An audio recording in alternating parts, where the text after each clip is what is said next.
नमस्कार। आज मैं आप लोगों को मार्किंग के बारे में बताऊंगा। मार्किंग क्यों करते हैं? मेजरिंग करने के बाद इस पे जो निशान लगाया जाता है, निशान लगाने को मार्किंग करते हैं। आपको इस पर एक कोटिंग करनी होती है। इस तरह से ये कोटिंग की जाती है, जो इसे बोलते हैं मार्किंग मीडिया। मार्किंग मीडिया में वाइट चाक होता है, ब्लू विटोरल होता है, लेआउट डाई होता है। पर्पस ऑफ मार्किंग, मार्किंग रेखाएं जो होती हैं वर्कर के लिए गाइडलाइन का कार्य करती हैं। मार्किंग करने से समय की बचत होती है। मेथड ऑफ मार्किंग में डेटम लाइन मेथड होता है पहला। इसमें क्या करते हैं, इसमें एक इस तरह से चौकोर जाब लेंगे और चौकोर जाब में दो साइड का हिस्सा, इधर का और इधर का सरफेस फिनिश कर लेते हैं। इसके बाद इस पे मार्किंग करते हैं। ये डेटम लाइन मेथड हो गया। दूसरा होता है centre line method. Centre line method में तो यहाँ पे एक सेंटर लाइन खींच लेंगे और इसकी सहायता से आप जाब को मार्किंग करेंगे। टेम्पलेट मार्किंग में हम टेम्पलेट बना लेंगे और इससे किसी जाब पे रख के आसानी से हम खींच सकते हैं। इसे टेम्पलेट मार्किंग बोलते हैं। मार्किंग टूल्स में सबसे पहले आपका स्क्राइबर है।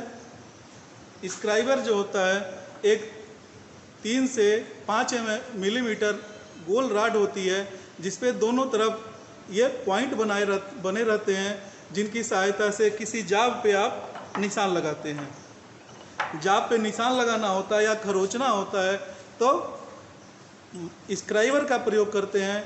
यह हाई कार्बन स्टील या हाई स्पीड स्टील का बना होता है। इसके अलावा इसके पॉइंट जो होते हैं दोनों तरफ नुकीले होते हैं। इधर थोड़ा सा हल्का सा मुड़ा रहता है, जहाँ पे जैसी आवश्यकता होती है उस हिसाब से स्क्राइबर का प्रयोग करते हैं। स्क्राइबर के प्रयोग करते समय एक सावधानी ये अपनाते हैं कि जिस हिस्से में आपको जिधर से मार्किंग करनी है उधर से तो करेंगे, अन्यथा दूसरे हिस्से में एक कार्क इस तरह से यहाँ पे लगा देंगे, नहीं तो किसी को, वर्कर को या किसी को चोट लग सकती है। जब भी इसको रखते हैं तो दोनों तरफ कार्क लगा के रखते हैं। इसकी लंबाई जो होती है भारतीय मानक के अनुसार 150 मिलीमीटर से लेकर 200 मिलीमीटर तक होती है। इसके बाद आता है पंच। जब स्क्राइबर से हम निशान लगा लेते हैं तो उस समय ये निशान लगाने के बाद इसको पक्का करना पड़ता है। पक्का नहीं करेंगे तो ये मिट जाएगा, बेकार हो जाएगा। इसलिए पंच का प्रयोग करते हैं। पंच जो होता है 4 से 12 मिलीमीटर गोल रॉड का बनाया जाता है और इस पे काम करने के अनुसार अलग अलग प्रकार के पंच का प्रयोग किया जाता है। ये हाई कार्बन स्टील के होते हैं और इसके पॉइंट जो होते हैं टेम्पर्ड कर दिए जाते हैं हार्डनिंग एंड टेम्परिंग प्रोसेस के द्वारा, और ज़्यादा हार्ड कर दिया जाता है। इस तरह से जो पंच हम प्रयोग करते हैं वो, उसमें सबसे पहला पंच आता है सेंटर पंच। सेंटर पंच जो होता है इसका एंगल जो होता है 90 डिग्री होता है। एंगल किसे कहते हैं? अब यहाँ पे एंगल, अगर ये पंच है तो इस पंच का जो ये एंगल होगा, पॉइंट होगा, इसे एंगल बोलते हैं। इस तरह से जो ये होता है इसके बीच का ये कोण होता है, इसे 90 डिग्री करते हैं सेंटर पंच में। डार्ट पंच में इसके बीच का यहाँ कोण जो बनता है वो 60 डिग्री होता है और प्रिक पंच में इसके बीच का जो कोण होता है वो 30 डिग्री होता है। इसका काम जो होता है, कहीं गोल जाब, कोई गोल जाब का ड्रिल करना होगा तो यहाँ पे सेंटर पंच का प्रयोग करेंगे। क्यों? क्योंकि ड्रिल जो होता है वाइब्रेट करता है और सेंटर पंच आके वहाँ पे सेट कर जाएगा। डार्ट पंच जो होता है स्क्राइबर से जो निशान लगाते हैं, उन निशान पे डार्ट पंच का प्रयोग करके हम निशान को पक्का करते हैं।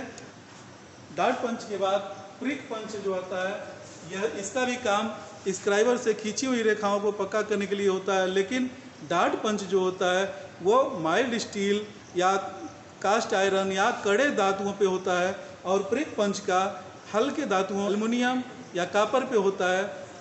इसका प्रयोग किया जाता है। इसके बाद आता है ऑटोमेटिक पंच। ऑटोमेटिक पंच में आप इस तरह से इसमें एक स्प्रिंग और एक प्रेस लीवर होता है। इस पर क्या करते हैं, इसमें हैमर की ज़रूरत नहीं पड़ती है यहाँ पे, और इस पर यहाँ बटन दबाते ही प्रिक पंच का दबाव देते हुए पंच का निशान लग जाता है।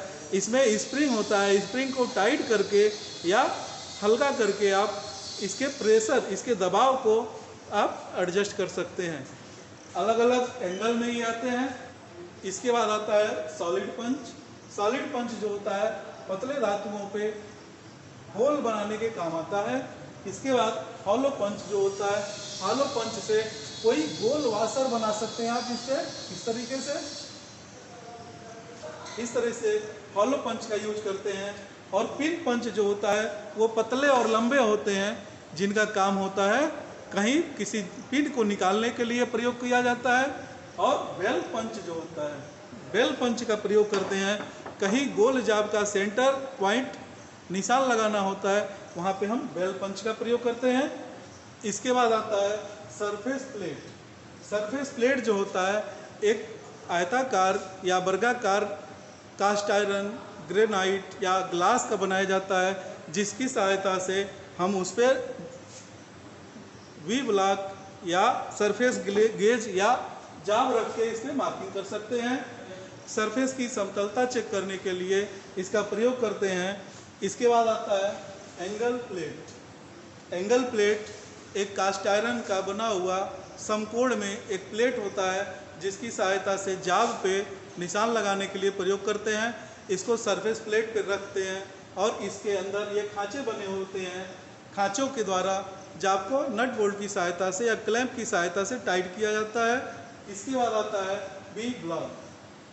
बी ब्लॉक जो होता है एक इस तरह से कास्ट आयरन का बना हुआ ब्लॉक होता है, जिसकी सहायता से गोल जाब को इस पे रख के मार्किंग की जाती है।